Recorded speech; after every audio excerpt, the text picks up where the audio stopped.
आज मैं आपको इंसान और जानवर के प्यार की वो कहानियां लेके आया हूं जिन्हें आपने सुनी भी नहीं होगी। कहानी शुरू होती है सर 1923। यूनो साहब करके एक प्रोफेसर होते हैं, वो रोज शिशुबू से टोक्यो जाते हैं पढ़ाने और उनको मेट्रो स्टेशन पर एक कुत्ता मिलता है सर। नाम था उसका हचिको, चाइनीज मूल का था। उनके ऊपर उनको प्यार आ जाता है। उसको ठंड में कांपता हुआ देखते तो रात को उसको घर पे ले आते, उसको नहलाते हैं, उसको खाना खिलाते हैं। धीरे धीरे उनकी इतनी प्यार हो जाता है कि रोज हचिको यूनो साहब को छोड़ने आता है और जब भी वो वापस शाम को यूनिवर्सिटी से आता है तो वो उनको लेने शाम को आता है। एक दिन इत्तेफाक से क्या होता है कि 1925 की बात है कि हचिको वहाँ खड़ा है और यूनो साहब यूनिवर्सिटी में उनको अटैक आती है और उनकी वहाँ मृत्यु हो जाती है और हचिको स्टेशन पे खड़ा ही खड़ा रह जाता है। एक दिन दूसरे दिन जब उसको लगता है कि सर आए नहीं, वापस शाम को घर पे चला जाता है। उसके बाद वो रोज़ सुबह स्टेशन पे आता है, सर का इंतज़ार करता है और शाम तक खड़ा रहता है। मेट्रो स्टेशन पे जितने भी लोग थे अब सब पहचानने लग गए थे कि हचिको किसका इंतज़ार कर रहा है। और वो सब कितने साल, 9 साल 9 महीने और 15 दिन तक वो हचिको यूनो का इंतज़ार करता रहा।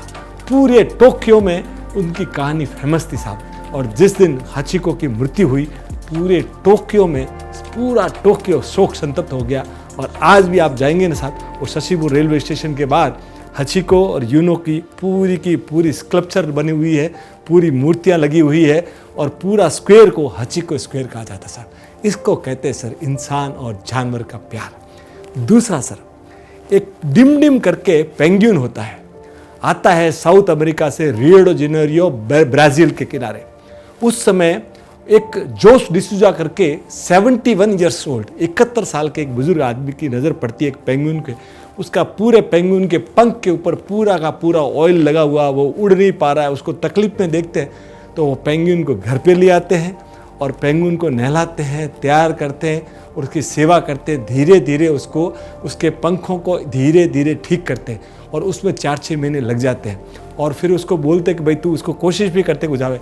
आखिर 11 महीने के बाद उसको समंदर में छोड़ देते हैं। उनको लगता है कि इसके बाद वो वापस कभी देखने में आएंगे, पर आप सुन के ताज्जुब करेंगे 8000 किलोमीटर छोड़ के वो डिम पेंगुइन अगले साल वापस जोशुआ को मिलने आया। तो लोग ताज्जुब कर गए कि ये क्या हो रहा है, पर कई लोगों को विश्वास नहीं हो गया वही पेंगुइन है। तो उन्होंने ट्रेसिंग मशीन उसके ऊपर लगा दी। आप सुन के ताज्जुब करेंगे, पिछले कई सालों से वो डिम पेंगुइन 8000 किलोमीटर का सफ़र करके साउथ अमेरिका से रियो डी जेनेरो सिर्फ डिसूजा अंकल को मिलने आता है साहब। इसको कहते हैं सर प्यार। और साहब वफादारी भी कैसी, एक तोता है सर ब्राज़ील में, वो ड्रग्स वालों के यहाँ जो ड्रग्स रहते उनके साथ रहता था। तो जब भी पुलिस आती थी तो पुलिस से पहले वह तोता उनको बोल देता था कि पुलिस आ रही है, पुलिस आ रही है। तो वो लोग भाग जाते थे। एक बार पुलिस ने चारों ओर से घेराबंदी करके उनको तो पकड़ा, तोते को भी गिरफ्तार कर लिया। पर आप सुन के ताज्जुब करेंगे, सब ने अपना मुंह खोल दिया पर तोते ने साहब जबान नहीं खोली। तो साहब वफादारी कहिए या प्यार कहिए साहब, इस ज़माने में इंसान से भी अपने एक्सपेक्ट नहीं कर पा रहे हैं। उस ज़माने में साहब ये देखिए ना सर, जानवरों का जो प्यार है ना, इसलिए साहब कोशिश कीजिए मुक्त जानवरों पे दया कीजिए। जीव दया ही आपके साथ चलेगी। Thank you sir.